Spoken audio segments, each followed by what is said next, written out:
Is Jordan Peterson on the high end of the autism spectrum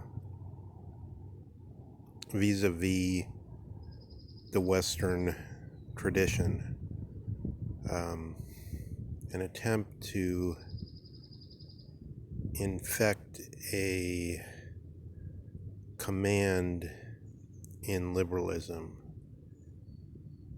Is Alexander Dugin vis-a-vis liberalism in the position of one assaulted by Procrustean incubus? Let's attempt to bring candor to the essencing, to use the term which goes with Dasein and with Heidegger, of liberalism by thinking liberalism in terms as identical to individualism.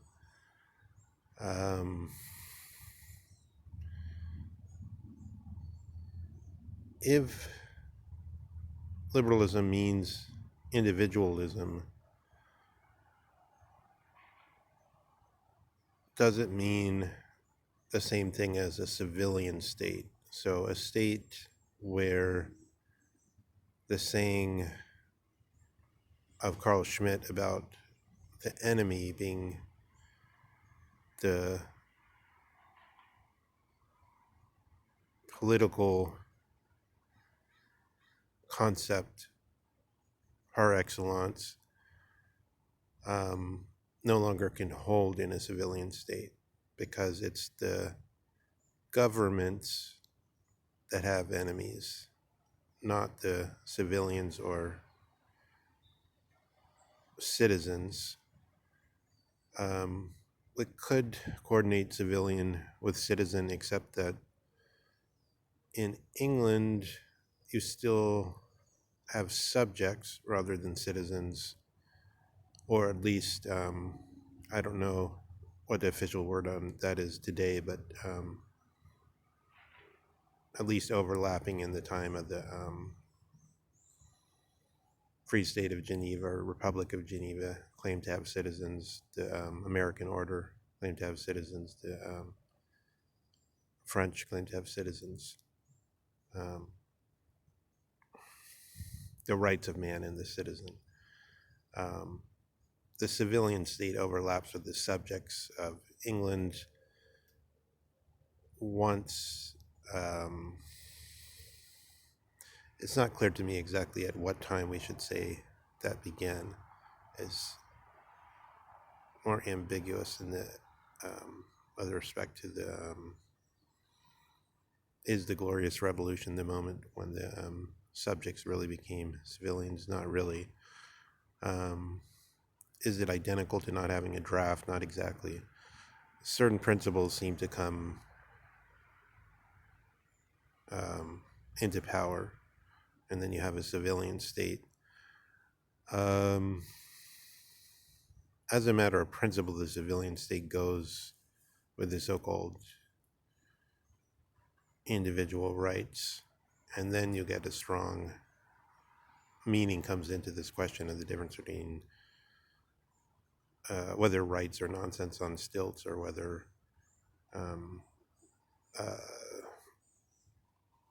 they're valuable as in Kant. But the other side of it isn't duty in the sense of the enemy has to be, in the sense, the Spartan sense, that we have to train the young in every useful art that can defend us against the enemy, the outsiders. The holy kingdom of the middle must be put first. But rather this rights can be contrasted with the utilitarianism. What's and that especially with the sense of outcomes. The other way to look at the individual is that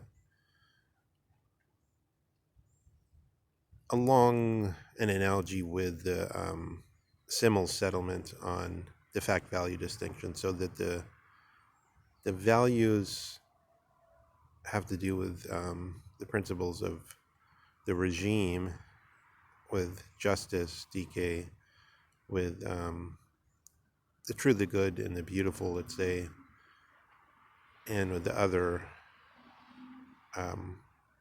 high ideas in Plato, or the result of a kind of summum bonum stated in legal terms and philosophic principles in the early modern period. That the values go then with everything which we associate, say, with Catholicism and Universalism. If the citizens, the civilians, are the ones that have their own values, it means that we take for granted that the state can't tell us, the state can't really be the promoter of values, except if what? Except if we say the values are generated democratically, so that the people who have the majority can then decide what is in the place of natural right. So natural right becomes the principle of whatever the people think is essential and at a given period, and it must be an expression of the people, expressed perhaps through the vote. So then the vote gets understood as that which is preservative of everything else in the order. So, but that way, what it means is you have to break through politics in the low sense that we mean it today in America. You have to break through politics in order to get your so-called values enacted into actual laws.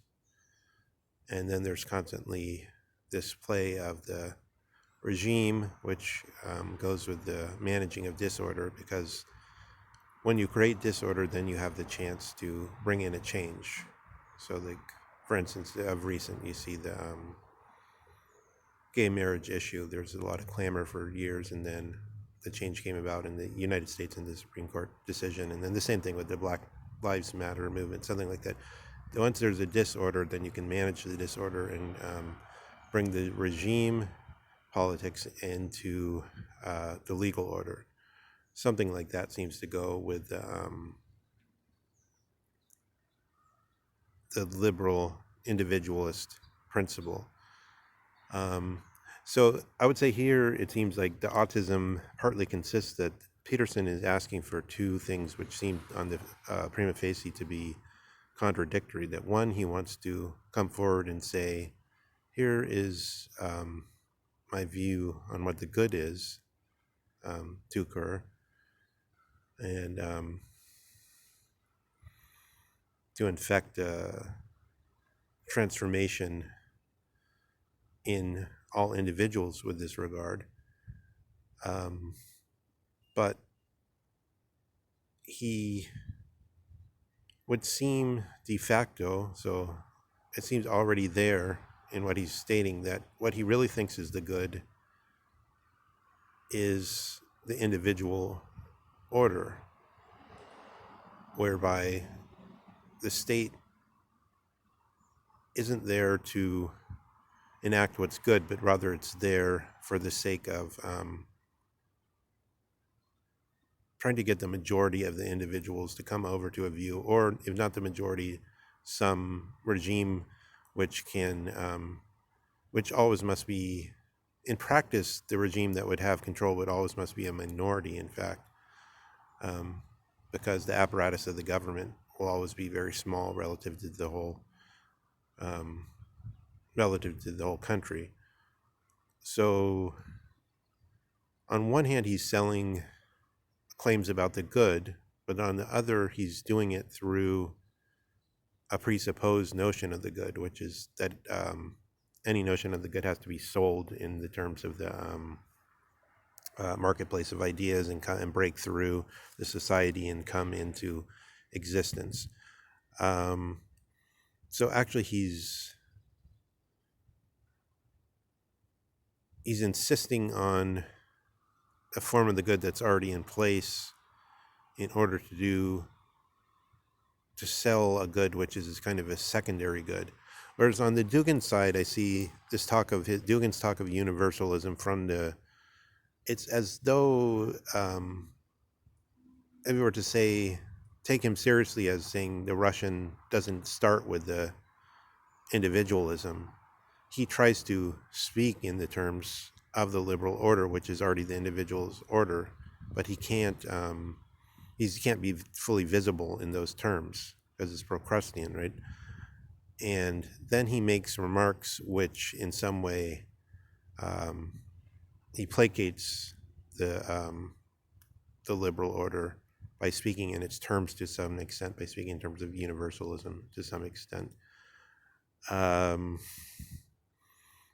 So we should try to make sharper this question of whether